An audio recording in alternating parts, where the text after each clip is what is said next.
यदुवंशी बड़े शक्तिशाली थे, सब विश्व विजयी वीर हैं, अकेले सारे विश्व को जीतने की शक्ति रखते हैं, ऐसे बड़े बड़े वीर हैं।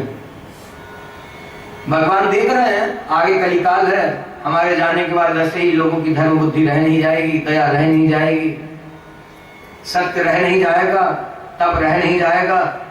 कलिकाल में तो सब अनाचार दुराचार फैलने वाला, और फिर ये अभिमानी यदुवंशी रह गए जिनमें इतनी शक्ति है तो ये किसी को भी नहीं छोड़ेंगे, सबको बड़ा दुख देंगे। भगवान यही विचार कर रहे थे और भगवान ने लीला रच दी यदुवंशियों को ऋषियों का शाप दिला करके। वो भी कैसे, भगवान तो सब प्रकार से शिक्षा देते लेकिन कोई ना माने तो फिर क्या, फिर भगवान को दोष कहां है। ये सब यदुवंशी भी एक दिन पहुंचे प्रवास क्षेत्र में, सब ऋषि मुनि महर्षिगण वहां एकत्रित होकर के भगवान का ध्यान स्मरण इत्यादि करा करते थे, वहीं रहा करते थे। सब इकट्ठे होकर के गए थे, उपहास सूझा इनको। शाम सबसे सुंदर थे, इनमें बताया था ना अभी पहले, शाम सबसे सुंदर थे। उनके पेट पर कपड़ा बांध दिया, गर्भवती स्त्री का स्वरूप बना दिया और ऋषि मुनियों के आगे ले जाकर के खड़ा कर दिया। और हाथ जोड़ करके पूछने लगे कि ऋषिवर, ये स्त्री गर्भवती और जानना चाहती है कि इसके गर्भ से पुत्र उत्पन्न होगा या पुत्री उत्पन्न होगी, तो आप कृपा करके बता दीजिए। ऋषि क्रोधित हो गए, क्रोधित होकर के शाप दिया, कहा मूर्खों, भगवान के वंशज होकर के, यदुवंशी होकर के इस तरह का उपास ऋषि मुनियों से तुमको सूझा है? यदुवंश का नाश करने वाला लोहे का मूसल पैदा होगा इसके पेट से। घबराए, तुरंत भाग करके आए, सब वस्त्र वगैरह निकाल दिए, वेश बदला, तुरंत देखा लोहे का मूसल पेट पर बंधा हुआ था। उसको लेकर के आए, द्वारिका में भगवान से बताया, बलराम जी से बताया, तो उग्रसेन जी ने उस मूसल को लेकर के पिसवा कर समुद्र में डलवा दिया। थोड़ा सा छोटा सा टुकड़ा बचा था, वो भी फेंकवा दिया। सुखदेव जी कह रहे हैं, परीक्षित, जो अभिमानी हो जाएगा उसकी इस तरह की दशा होगी, वो चाहे भगवान का कैसा भी भक्त हो, कोई भी दास हो। ये तो स्वयं भगवान के वंशज ही थे, भगवान के पुत्र पौत्र इत्यादि ही थे, लेकिन अभिमान था अपनी शक्ति का। राजा नल के प्रसंग में बताया ना कितना अभिमान था। भगवान से बाद में कहना पड़ा कि हम लोग सब विश्व विजयी वीर हैं, लेकिन हजारों हजार मिलकर के भी हिला तक नहीं सकते उसको। यहां इतना बड़ा अपराध तो हो गया, उसको पिसवा करके चूर्ण करवा करके समुद्र में फेंकवा दिया। सुखदेव जी कह रहे, परीक्षित, भगवान ने सबसे कहा कि अब बड़ा अपराध तो हो गया है, चलिए कुछ प्रायश्चित करेंगे। इधर नारद जी प्रतिदिन आया करते थे। नारद जी एक दिन वसुदेव जी के पास पहुंचे। वसुदेव जी ने नारद जी से प्रश्न किया, जो जीव इस संसार से मुक्त होना चाहे वो क्या करे, आप कृपा करके बताइए। नारद जी ने भागवत धर्म का उपदेश किया, नवयोगेश्वरों का संवाद सुनाया। उसमें यही सब प्रश्न उत्तर इत्यादि हैं। संसार से छूटने के लिए क्या उपाय किया जाए? आप भगवान नारायण को भजे। भगवान नारायण को भजने वाले का स्वरूप कैसा हो? कहा, अन्यथा पूर्वक भगवान नारायण का दास होना चाहिए। अब भक्ति कैसे करे? तो निष्काम भक्ति करना, भगवान की भक्ति करके, भगवान की सेवा करके उसके बदले में कुछ चाहना नहीं। और भगवान की प्रसन्नता के लिए यह सब जो इतने दिवसों से आप सुन रहे हैं, इन्हीं सब का उपदेश किया नवयोगेश्वरों के संवाद में वही था। नारद जी ने वही सुनाया वसुदेव जी को। और उद्धव जी ने प्रश्न किया भगवान से, क्यों प्रभास क्षेत्र में जाने की तैयारी हो रही थी, लाखों की संख्या में थे, बड़ी भारी तैयारी हो रही थी। भगवान ने कहा अपराध बन गया, चलिए प्रभास क्षेत्र में तीर्थ स्थान में चल करके प्रायश्चित करेंगे, ऋषि मुनियों को कुछ दान दक्षिणा इत्यादि देंगे, पाप का भार थोड़ा कम होगा। भगवान ये नहीं कहा खत्म हो जाएगा। ध्यान दे रहे हैं ना, ब्राह्मणों का अपमान किया था, ऋषि मुनियों का, गुरुओं का अपमान किया था। भगवान ने कहा दान दक्षिणा इत्यादि देंगे, ऋषि लोग थोड़े प्रसन्न होंगे तो पाप का भार कम होगा। ये नहीं कहा खत्म हो जाएगा। भगवान से पूछा, उद्धव जी ने सब तैयारी कर रहे थे प्रभास क्षेत्र में जाने की। भगवान उद्धव जी को बताया, उद्धव जी अब कलिकाल आ रहा है और ये सब यदुवंशी अभिमानी हो गए, तो अब कल्याण तो कहीं नहीं है। अब यह पृथ्वी आपके भार से दब जाएगी, बड़ी दुखी रहेगी। कलिकाल आ रहा है, धर्म कर्म में लोगों का मन लगेगा नहीं, मेरी सेवा, मेरी कथा कीर्तन इत्यादि में लोगों का मन लगेगा नहीं। लोग नाना प्रकार के दुराचार अनाचार इत्यादि करेंगे, छल छटों से अपने सगे संबंधियों के साथ, अपने बंधुओं के साथ पेश आएंगे। बड़ा दुखमय वातावरण रहेगा सब जगह, और मेरे जाने के बाद यह द्वारिका भी नहीं बचेगी। इसलिए उद्धव जी आप यहाँ से कहीं और चले जाइए।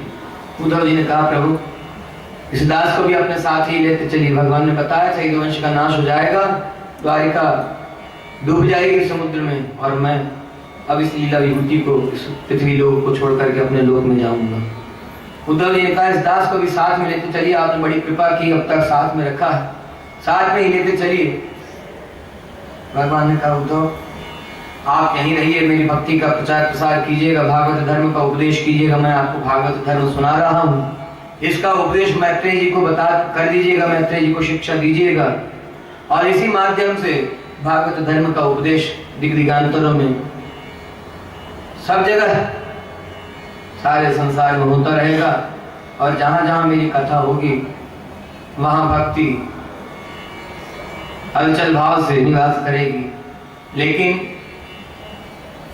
लोगों का आचरण व्यवहार शुद्ध नहीं रह जाएगा, इसलिए मेरी भक्ति में मन लगेगा नहीं, मेरी सेवा में मन लगेगा नहीं, और यही संसार में दुख का कारण होगा। लेकिन आप फिर भी इसीलिए यहाँ रह करके मेरी भक्ति का प्रचार प्रसार करना, उपदेश करना। देव जी कह रहे परीक्षित भगवान प्रभास क्षेत्र में पधारे, सबके साथ यहाँ जो कुछ करना था, दान दक्षिणा इत्यादि ऋषि मुनियों को देना था, जो कुछ कर्म करना था सब किया। और उसके बाद इन सब यदुवंशियों ने मदिरा पी, सोमरस का पान कर लिया और सब उन्मत्त हो उठे, आपस में गाली गलौज करने लगे, अपशब्द कहने लग गए। और इतने में ही नहीं रुके, अपने अपने अस्त्र शस्त्र उठा करके आपस में ही लड़ने लग गए। भगवान और बलराम जी ने रोकना चाहा तो इन्हीं के ऊपर भिड़ गए अपने अस्त्र शस्त्र लेकर के। सुखदेव जी कह रहे परीक्षित वह जो लोहे का मूसल पिसवा करके, चूर्ण करवा करके उग्रसेन जी ने समुद्र में डलवा दिया था, वो सब बहकर के किनारे पे आकर के हिरण्य घास बनकर के उत्पन्न हुआ। और ये सब यदुवंशी आपस में लड़ रहे थे अपने अपने अस्त्र शस्त्रों से। जब अस्त्र शस्त्र समाप्त हुए तो वही घास को उखाड़ा करते थे, इनके हाथ में आते ही वह घास बड़े बड़े बर्छी, भाले, तलवारें बन जाया करते थे, उससे युद्ध करने लगे। बलदाऊ जी ने और भगवान श्री कृष्ण ने रोकना चाहा तो इन्हीं के ऊपर आक्रमण कर दिया।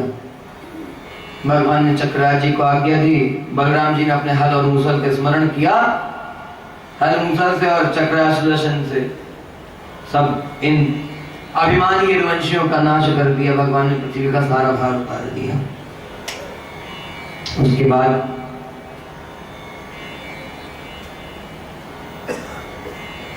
बाद बलराम जी समुद्र के किनारे बैठ करके उस शरीर को त्याग करके छोड़ करके अपने देव धाम में चले गए। भगवान पीपल के वृक्ष के नीचे अपने उसी सुंदर चतुर्भुज रूप में विराजमान है। जैसे भगवान शेषशैया पर शयन करते हैं, एक पांव फैला हुआ है, दूसरा पांव उसके ऊपर थोड़ा सा समेट करके मोड़ करके रखे हुए, उसके ऊपर हाथ रखे, उसमें गदा लिए हुए। भगवान का ये स्वरूप ऐसा क्यों? आधे ही क्यों शयन किए रहते हैं? विश्राम की मुद्रा में है लेकिन पूरी तरह नहीं। अस्त्र शस्त्र भी साथ में सदा रखे हुए हैं, एक पैर अभी पूरा भगवान सीधा भी नहीं किए हुए। महात्माओं का विचार तो देखिए, कोई दास एकदम आर्त होकर के भगवान को पुकारेगा तो भगवान बिल्कुल तुरंत उठ करके भागने को, दौड़ने को तैयार है। ऐसे दयालु कृपालु उसी मुद्रा में भगवान पीपल के वृक्ष के नीचे विराजमान है। उधर से दारू भगवान का साथ तीर्थ लेकर के आया, कहा प्रभु चलिए। भगवान ने कहा नहीं दारुक, अब आप लौट जाइए, अब मैं नहीं रहूंगा, मैं जा रहा हूं तो यह रथ भी नहीं रहेगा। भगवान ने दारू बहुत समझा करके दारू रोने लगा, बिलखने लगा। भगवान के लिए भविष्य में जो गिरा होने वाला है उसको जान करके दारू रो रहा, बिलख रहा। भगवान ने समझाया और भगवान ने भेज दिया, कहा आप चले जाइए, अब मेरे चले जाने पर द्वारिका भी नहीं रहेगी, द्वारिका वासियों को सबको सुरक्षित स्थान पर पहुंचा दीजिएगा। अर्जुन भी आए हुए थे उस समय द्वारिका में भगवान से मिलने के लिए। इधर भगवान पीपल के वृक्ष के नीचे बैठे हुए हैं। एक व्याध शिकारी धनुष बाण चढ़ा करके घूम रहा है शिकार करने के लिए। झाड़ियों की ओट में से इसने देखा तो इसको ऐसा मालूम हुआ कि कोई कृष्ण सार मृग बैठा हुआ, उसके होठ लाल लाल दिख रहे हैं, बाकी श्याम वर्ण का है। और वही झाड़ियों के बीच में से उसने बाण चला दिया।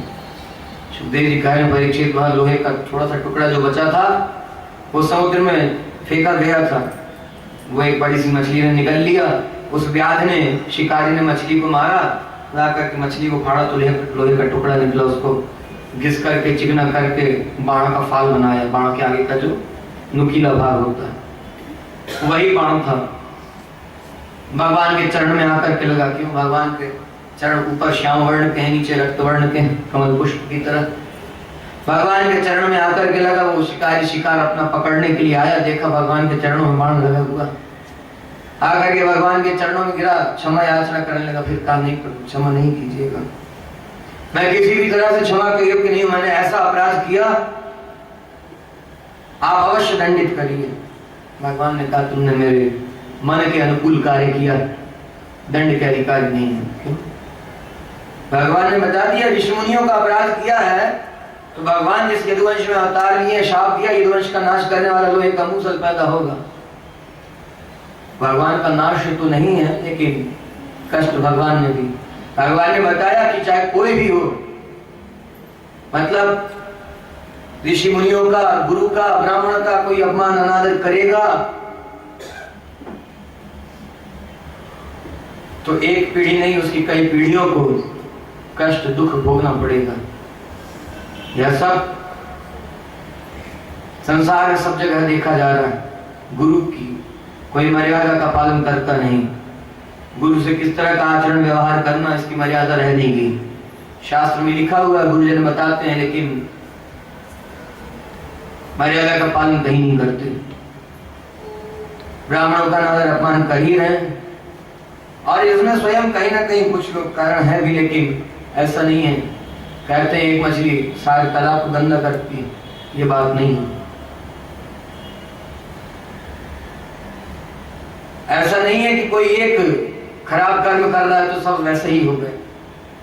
ये बात अपने पे कोई लागू करके नहीं देखता, अपने पे भी लागू करके देखनी चाहिए। क्या हम सब वैसे ही हैं जैसे दूसरे लोग भी हैं? भ्रष्टाचारी, अनाचारी, दुराचारी, छली कपटी, अपने लिए कोई नहीं सुनना चाहता। अर्थात सबको एक एक को यह सुन करके, पढ़ करके, अध्ययन करके, चिंतन मनन करके सुधार करने की जरूरत है। अपने अपने आचरण में सबको सुधार करने की जरूरत है। अनाचार, दुराचार, भ्रष्टाचार इत्यादि से सब त्रस्त हैं, सब परेशान हैं। यह सब बताया सुखदेव जी महाराज ने, परीक्षित को वर्णन किया आगे कलिकाल में क्या क्या होगा, मनुष्यों का आचरण किस तरह का हो जाएगा, राजा किस तरह के होंगे,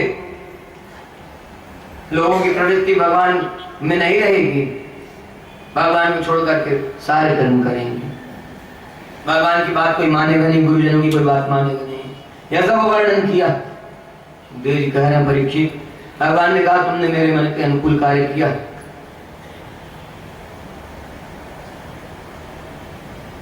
भगवान ने उस व्याध को भी समझा कर भेज दिया, कहा निश्चिंत होकर के जाओ, चिंता नहीं करना, समय आने पर तुम्हें भी सद्गति प्रदान करूंगा, तुमने मेरे मन के अनुकूल कार्य किया इसलिए।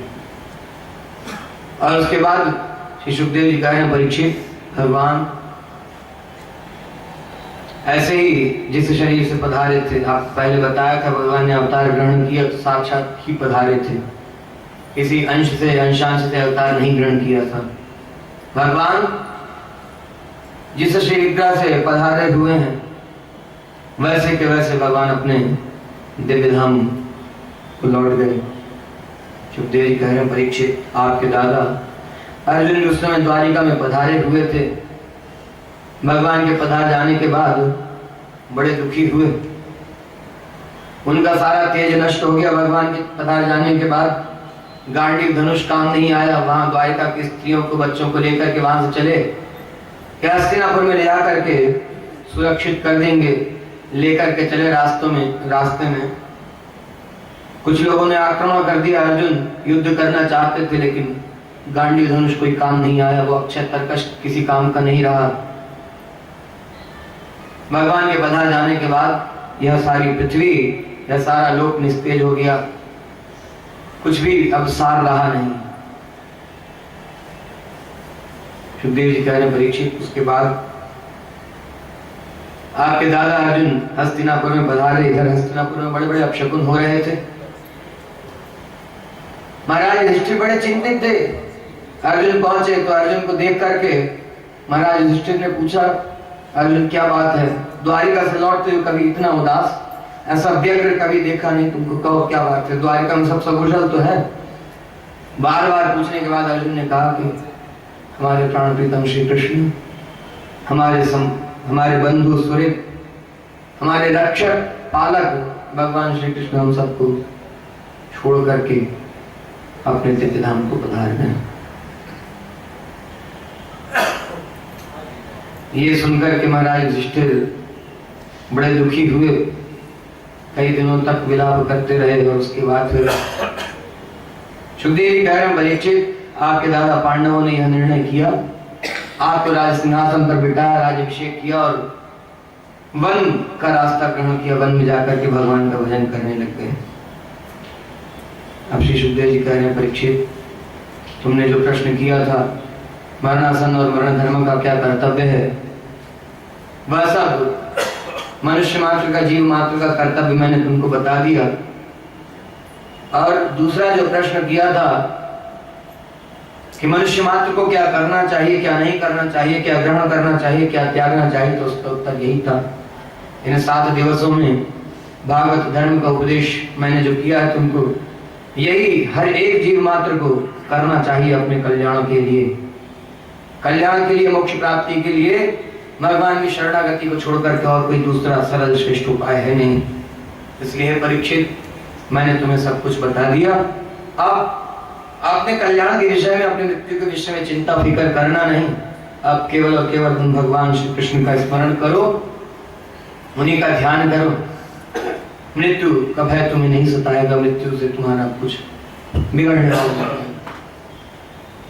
सूत जी कहने लगे, हे शौनकादि ऋषियों, आपने जो प्रश्न किया था उसका उत्तर श्री सुखदेव जी महाराज के वचनानुसार जैसे श्री सुखदेव जी महाराज ने परीक्षित जी को सुनाया था, उसी सभा में मैंने भी इस भागवत धर्म को सुना था, वैसा का वैसा आप लोगों को सुना दिया।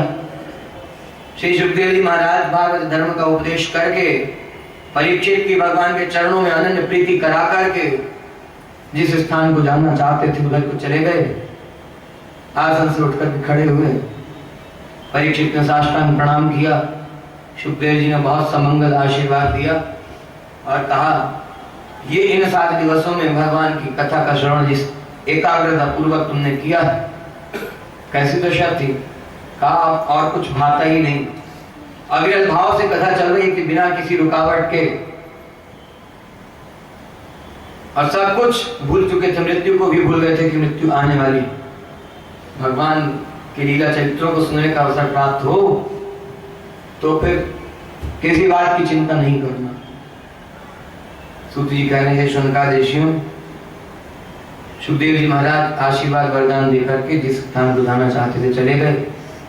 अब महाराज परीक्षित बिल्कुल निष्प्रिय भाव से बैठ करके भगवान का स्मरण करने लगे। और शरीर तो पहले ही छूट गया था, योग बल से शरीर को त्याग दिया और भगवान के दिव्य धाम को प्राप्त किया।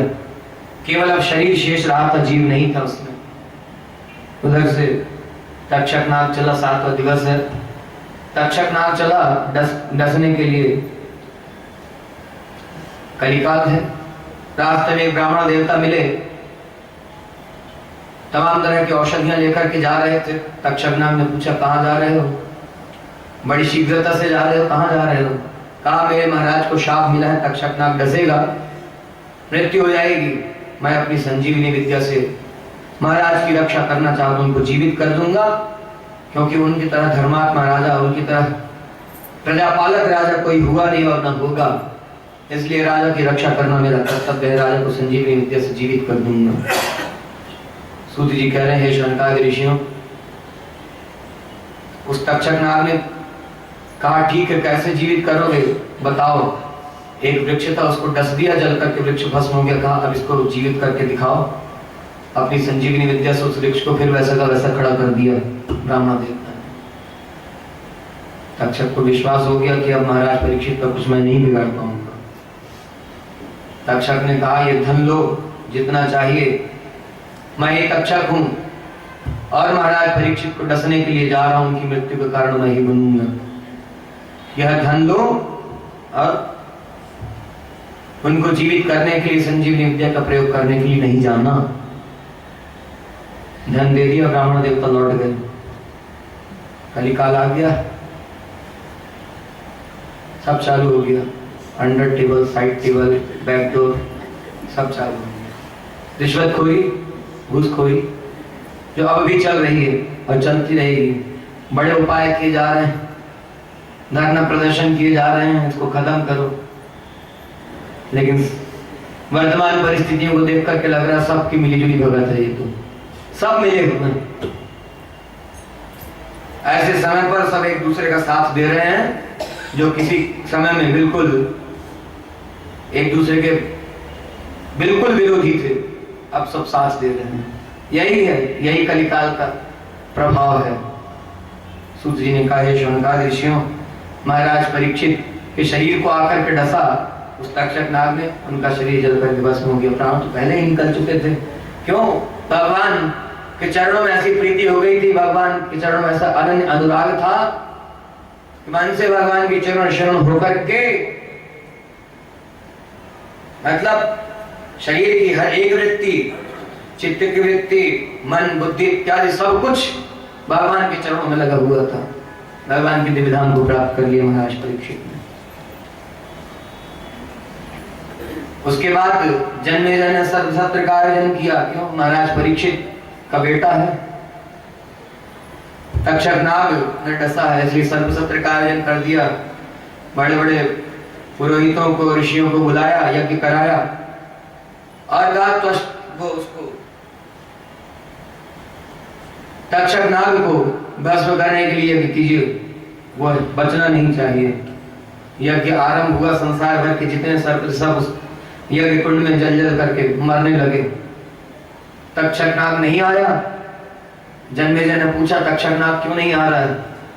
तो ऋत्विजों ने बताया कि तक्षक नाग इंद्र के सिंहासन में जाकर के लिपटा हुआ, इसलिए नहीं आ रहा है। जन्मेजय ने आदेश दिया ऋत्विजों को कि इंद्र के साथ ही आह्वान करो। क्यों? इंद्र ने रक्षा की, हमारे पिता के मारने वाले को रक्षा की है इंद्र ने। इंद्र के सहित आह्वान करो। कर दिया आह्वान, मंत्र पढ़ करके जो ही आहुति डाली, इंद्र का पतन होने लगा, सिंहासन सहित गिरने लगे। महाराज परीक्षित भी आ गए, पांडव भी आए, सबने मिलकर के समझाया, कहा यह सर्वसत्र अभी की अभी इसी समय बंद करो।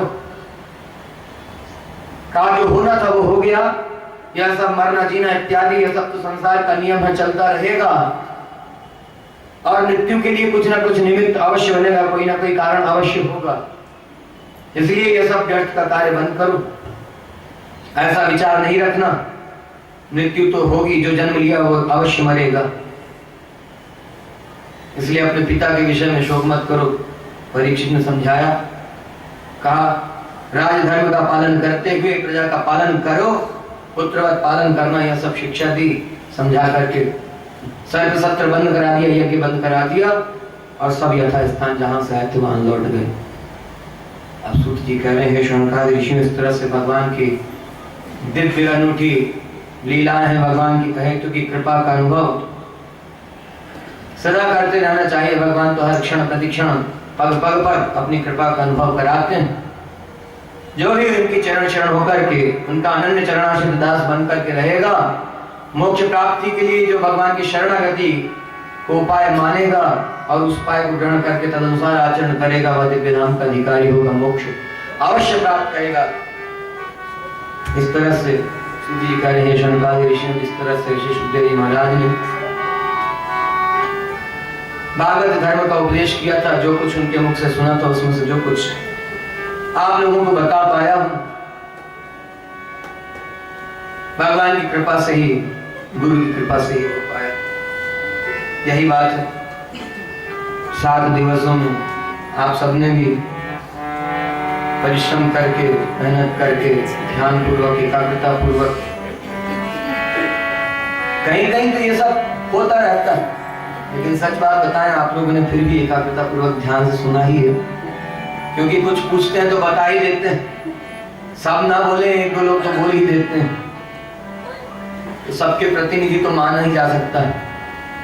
कुछ लोग बोलने में संकोच भी करते हैं, और फिर बोलते समय यहाँ से ये भी ध्यान में रहता है कि किस किस का ध्यान है।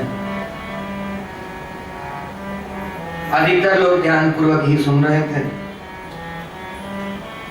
श्रीमद् आचार्य चरण की कृपा से यह श्रीमद् भागवत महापुराण कथा का अवसर, भगवान के विषय में कुछ चर्चा करने का अवसर हम सबको प्राप्त हुआ, और कुछ ना कुछ लाभ हम सबको मिला, हमको भी मिला, आपको भी मिला। आचार्य के श्रीमुख से जितना सुना, बड़ी कृपा करके कुछ ज्ञान, कुछ क्या बहुत कुछ दिया है, लेकिन दुष्टता है जीव की। जितना हो सका गुरु मुख से तो सब कुछ सिखाने का कृपा की ही है। आचार्य चरणों में सारी कृपा तो की ही है, लेकिन दुष्टता है, सब चीज सीख पाते नहीं। और उन्हीं आचार्य चरणों की कृपा से आप सबको यह भगवान के विषय में कुछ कहने का अवसर दास को प्राप्त हुआ, तो आपको कुछ कह करके बता पाए इस विषय में। बीच बीच में आपको कुछ शायद अनुचित भी कह दिया, उसके लिए क्षमा प्रार्थी हैं। और आप सबने बड़ी कृपा करके ध्यान पूर्वक सुना, निवेदन को स्वीकार किया, उसके लिए आभारी भी हैं। और आचार्य चरणों में आप सबके लिए, भगवान श्री कृष्ण के चरणों में और आचार्य चरणों में प्रार्थना निवेदन करते हैं। भगवान के चरणों में आप सबका अनुराग प्रेम बढ़ता रहे। आचार्य चरणों की, भगवान के चरणों में, आचार्य चरणों में आप सबकी प्रीति बढ़ती रहे। यह उन्हीं आचार्य कृपा से ही संभव है। स्वामी जी सरकार का। इसलिए आचार्य चरणों में निवेदन प्रार्थना है कि आप सबका मन आचार्य की सेवा में, भागवतों की सेवा में, भगवान के दासों की सेवा में और भगवान की सेवा में सदा सदा लगता रहे, और यह उत्तरोत्तर वृद्धि को प्राप्त हो। अधिक से अधिक इच्छा मन में रहे कि भगवत भागवत आचार्य सेवा मुखोल्लास अर्थात प्रसन्नता हो भगवान की, भागवतों की और आचार्य की। ऐसी आप सबकी निष्ठा गुरु के चरणों में, भगवान के चरणों में, भागवतों के चरणों में हो। आइए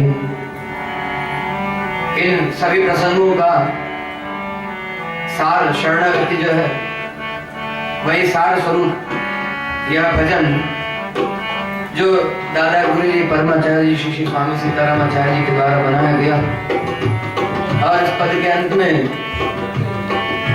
गारंटी दी गई है कि जो ऐसा आचरण करेगा वो दिव्य धाम को अवश्य प्राप्त करेगा। इस पद को, भजन को गाते हैं, आचार्य चरण की कृपा का अनुभव करें, और उसके बाद भागवत जी की आरती करेंगे। श्री पति